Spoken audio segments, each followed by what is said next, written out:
practice all week on pianos, and then you throw a guitar in their hand, and no legs, and everybody pulls it together in about 10 minutes. So thank you all for being willing to do something entirely different than you planned on today.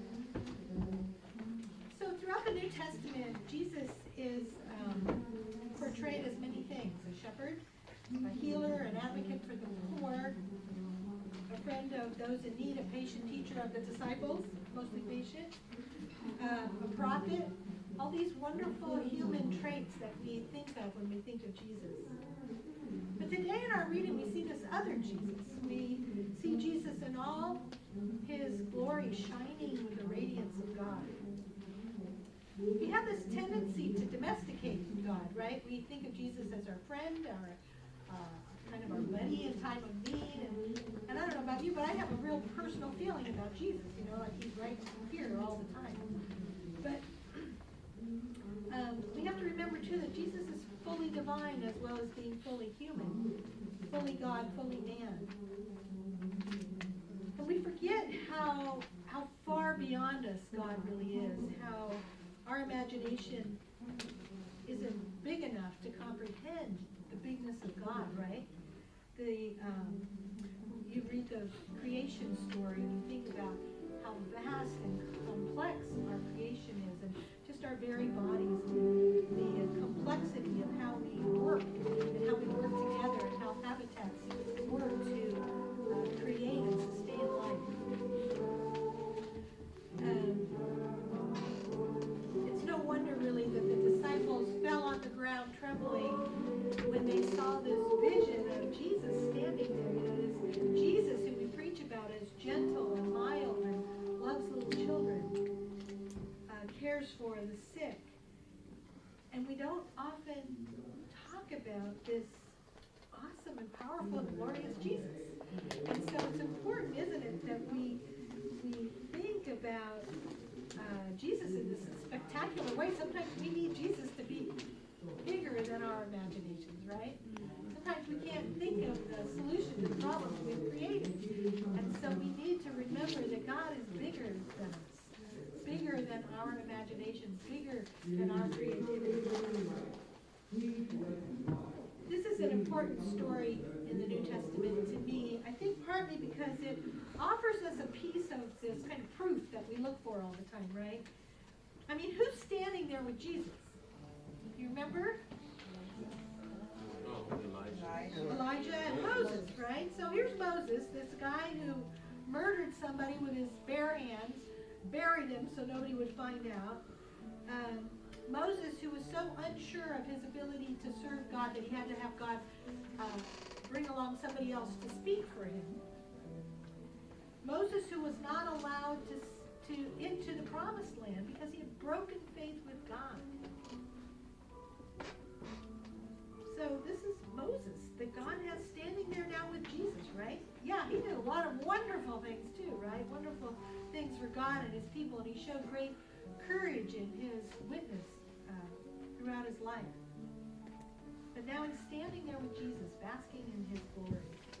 And why is that? It's because God loves us and forgives us and has grace so big that God goes ahead and prepares a place for us, even those of us who mess up, even those of us who mess up bigly.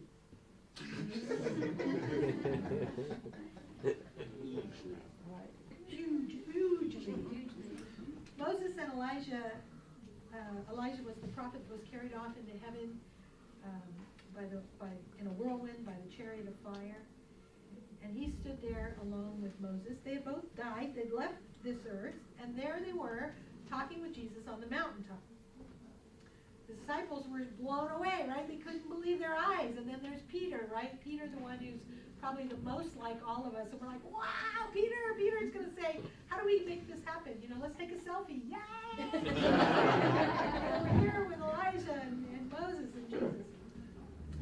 But they didn't have selfies, so Peter said he would build 3 tents, right? He's going to try to hold on to this moment, capture this moment forever. He doesn't want to let it go. I can't really imagine sort of the fear, the excitement, the craziness they must have felt when they saw this. walks over to them at some point when they're flat out on the ground trembling, and he says, you know what? It's okay. It's going to be all right. Everything's okay. And you can tell the whole world about this vision someday, but not yet. Not now. We need to keep this to ourselves for a little bit. I think there's a couple of reasons for that. I think people weren't going to hear it, right? It was a little too big for their imaginations. But also, I think Jesus was trying to stay alive, right? All through Mark, especially, Jesus is always saying, "Don't tell them. Don't talk about this. Don't tell anybody this happened. Don't tell them I healed you. Don't tell them I, did these miracles in front of you." Because I believe he was trying to stay alive long enough to convince people who he was. He didn't have very long. You know, the way we judge Jesus' time in ministry is by the festivals that come during the Gospels. And they don't all agree, right? In one Gospel, he only was in ministry for a year. In the others, it appeared that he was in ministry for 3 years. It wasn't a long time, right, to convince people that this little guy from Nazareth, Galilee and Nazareth, was Jesus, was God. It would take some convincing, wouldn't it, for us? If somebody walked in today and said, "Yo, I am." I mean, I know what our reaction would be, right? Did you need some food? Right.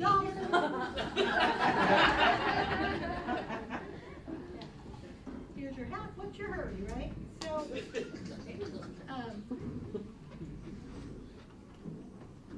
totally lost that. Okay, so anyway, the point being, this is a powerful message for both the disciples and for us. Because Jesus isn't just telling them who he is anymore, he's showing them. Yes, he's the gentle shepherd that takes care of his sheep, but he's also God.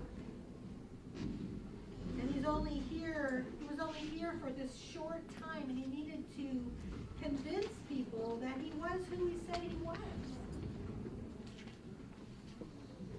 He tells them, I know you can't take all this in right now. I know you can't accept it all, but I am who I say I am, and I am. And now you know, and after I'm gone, you can share what you know, but not right now. Because I need all the time I can get. And the more people know about these things I'm doing, the faster I'm going to get to.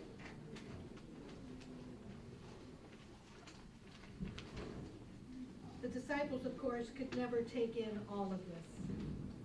They were frightened, they were distressed, I don't know, maybe perhaps beginning to get a glimpse of who this Jesus was, of who this young man from Galilee was, standing there in all the glory that he talked about all the time, standing with men who have served God not perfectly, but faithfully, sincerely. Men who left this life to go to heaven, whatever that is you think it is. They left and went to heaven.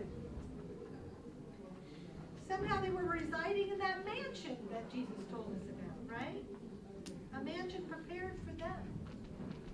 But apparently their work wasn't done. They had more to do, and so here they stand now with Jesus in this glorifying light of God. This story tells us a lot of things. One, that we get forgiven. One, that we're loved. One, that life goes on after we leave this one.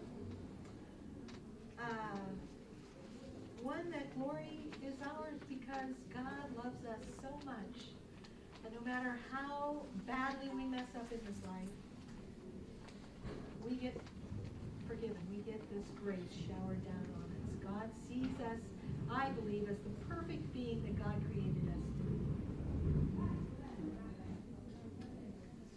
We can't take it all in yet. We can't understand it. We can't wrap our minds around it. But we live in the promise of it. And it's that promise and stories like these that give us hope. And it's hope, I hope, that gets us from one day to the next. Amen? Amen.